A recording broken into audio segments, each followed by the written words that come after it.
Hello everybody, Kim here talking with you guys, throwing a new voice into some of these education videos for you. I am being asked to present about stroke capabilities at the Stockbridge Emergency Department in a registered nurse capacity instead of my EMS capacity.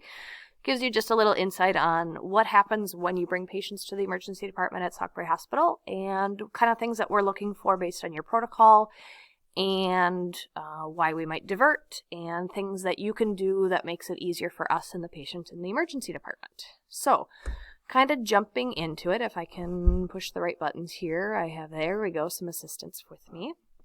Going over the stroke protocol. This one is the 2022 version that I pulled off of the Dane County website.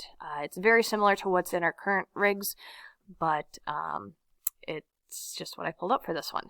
Main things that I'm kind of hitting, you guys all know the stroke protocol and what's expected of you, but big thing to do is get your BFAST done. If more than one of those things are positive, that's when you go down through the suspected stroke side of things. Keeping scene time under 10 minutes, that's kind of a big key there. Time is key, time is brain. We all know that one, but moving on to that, some of the key procedures to remember to complete prior to transport or even during transport before arriving to the hospital, ideally, is checking a blood glucose, because this patient is altered at this point. You need to make sure that the altered is actually due to a stroke and not due to hypoglycemia or anything like that. Getting an EKG completed to confirm to make sure that there's no STEMI going on. If the person has a dysrhythmia, which could be a cause of a clot or the altered as well. Say the patient's in an AFib and that's maybe why they threw a clot. That's a good thing for us to know. And then, of course, checking out for the SPO2 to make sure that there's no hypoxia that's causing these altered symptoms as well. So, kind of throwing in there, too, the important thing about getting an IV in place. I'm not going in any order here necessarily on the protocol, but just hitting some of the key pertinent things. Getting an IV in place, that's an important thing to do on our side of things, because it can help us in doing a more detailed CT scan at arrival. And I'll kind of go through our protocol once a patient arrives at the emergency department when we do our stroke alerts. But if you guys can have an IV in place already, that makes it so we can jump ahead to do a more detailed CT scan right away rather than radiating the patient twice. Something to think about doing that is, maybe get your IV in place while somebody's doing the EKG, or, you're going to get a blood sugar anyway, you can use it off the IV. But the big thing to remember that is to make sure that you're not delaying transport to get an IV in. Do a one and done try. You go, okay, this is a hard start, but I'm going to give it a shot and see what I can do. Don't think that just because we're going to start an IV at the hospital that you guys don't need to. We will start a second line if this person is a true stroke, because we have to have a dedicated line for some of the medications that we administer. Another little side note with talking about the EKGs is if you can remember to put a name on the EKG when you transmit it, that way we can get them into the tracker and we can start to look into the patient a little bit more. The MD and the RN can look into past medical history in the patient. This helps us give you better online medical control advice too when you call a report in as well. And on our side, it just expedites getting orders into the computer for when the patient arrives. See if I can do this time. I changed the screen on my own and everything. So what are we looking for in an EMS report when you've got a possible stroke? You saw back on the protocol to talk in about a stroke alert or a pre-alert. It's typically done when you arrive on scene and you have a positive BFAST exam.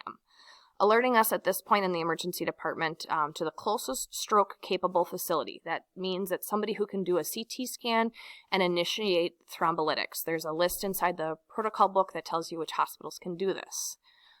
When you call in your pre-alert, the hospital may ask some additional questions, such as last known well, our onset, or age, results of the stroke test, that kind of stuff. If you don't know them, just tell them, I don't know yet, but I will call you back with a report as soon as I can. I'm just letting you know that we have a probable stroke coming your way. On our side of things, what we're doing at that point then is letting pharmacy know to the potential of a stroke coming in, making sure that the CT scanner is clear, there's no outpatient or anything on it, and getting any additional staff to the department that we may need, and making sure we have a room ready for you guys. So kind of looking on to our next one here. Talking about diversion. If we're diverting you to one of the Madison hospitals after you're calling in your report, it's usually because we're suspecting a large vessel occlusion. So this is the FAST ED assessment that is in our stroke protocols, and it kind of talks a little bit more about a detailed assessment on it. So obvious signs of LVO are things like aphasia, full neglect in limbs, or paralysis. Real obvious signs of stroke. Using this FAST ED stroke screen, which I think is on page 165, that's what I've done, 183 in this one apparently, in our current books, 183. These patients would benefit from a comprehensive stroke center, aka the Madison hospitals at this point. And what we're talking about with these ones is it's not that we're not willing to take a patient that has having a large vessel occlusion, but it might delay definitive care on the patient by coming here and then transferring the patient again.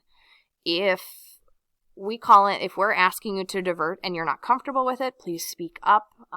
We're happy, again, like I said, to take the patient, and then we can work on getting a paramedic team to take the patient or something. But these are just an additional thing to look for when you are doing your stroke assessment. If you have a positive BFAST, to look into this FAST ED protocol and do this assessment as well, and kind of alert to us. If the score is equal to or greater than 4, then it's most likely a large vessel occlusion, and that patient could benefit from a surgery that helps remove the clot versus getting the thrombolytics, the TPA, the clot buster, and an IV medication. So those are the kind of things that we'll talk about. That's why a patient should go to Madison versus coming to SOC. The simple TIAs and that kind of stuff, we can always talk about that at the end of it here. But I wanted to kind of touch base on that one. So going into the next part here, this is our protocol on the hospital sides of things. So this is the stroke team response, as we call it. Our goal is always from ED arrival to CT scan time is 20-minute goal. And we track that on patients who walk in the department, those who come in by EMS. So that's why a lot of times you go straight to the CT scanner when you guys get there.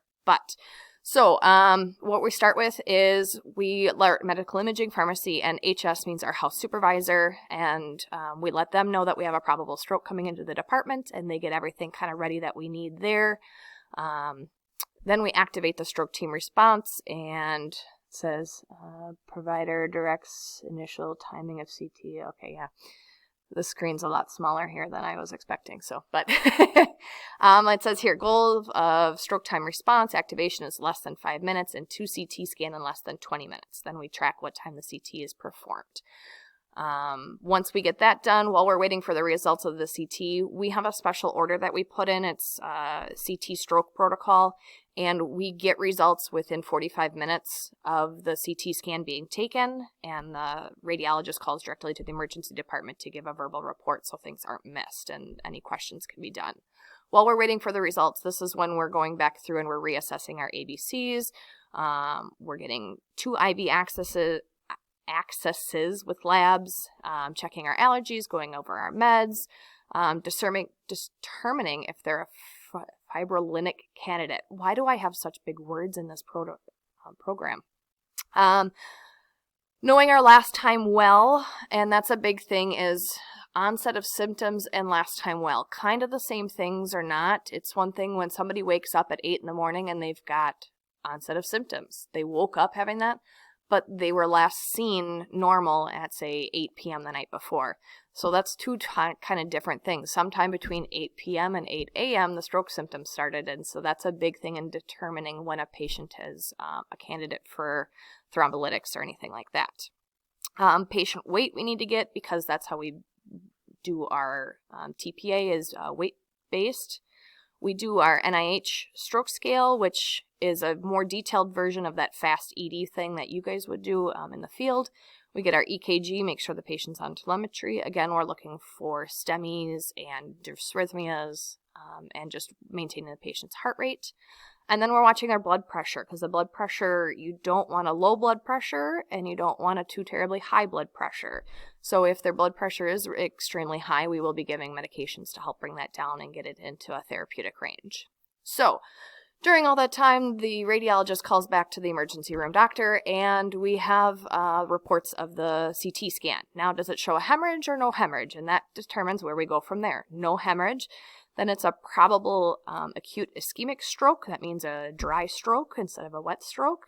This is when we're considering that CTA, head or neck, or an MRI. We can only do MRIs during the day. We can't do them at night or on weekends.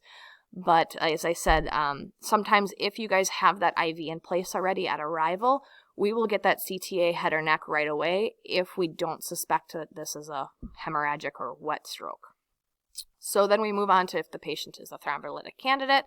If they're not a candidate, there's a whole list of things we go through, and the doctor decides whether they're a candidate or not. Then we administer aspirin as indicated, and we work on a neurology consult and possible transfer or admission at that point. If they are a thrombolytic candidate, then we do the thrombolytic as ordered, and there's a whole protocol going into that. This is when it talks about the time frame of 3.5 hours, 4.5 hours, less than 24 hours.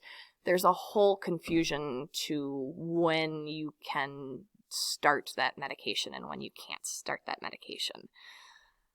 I can go into more detail for anybody who is more interested in that, but that kind of just runs through once a patient comes to the emergency department and how we take care of a stroke on our side of things. I don't have any more slides, but just kind of talking about some of the time frame on things. 3.5 hours is pretty much our go-to time frame for talking about somebody who can get thrombolytics. If this is somebody who is, you don't know when the symptoms started, they're probably somebody who aren't not going to be able to get any treatments at this point, and coming to SOC is an easy way to do that because we can take care of those patients in the emergency department. If this was something that a family member witnessed, it's a known start time on anything, and they're an otherwise healthy patient, that's something to consider going straight to Madison, and those are things that we take into consideration when you're calling in your EMS reports. So a big thing there is just open communication, getting all your details, making sure you have all of your boxes checked on your protocols, checking your sugars, your EKGs, your IVs. You're getting all your vital signs. Don't get tunnel vision straight into, well, they've got a stroke, but no, you've got other things you still got to take care of on these patients.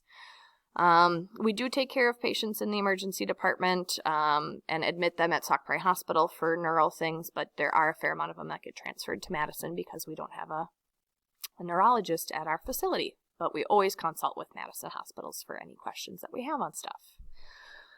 I think that pretty much covered everything that we needed to talk about with strokes. If anybody has questions, feel free to reach out to me, and I can have any further documentation on stuff if you have questions on sources of stuff. Thanks, guys. Bye.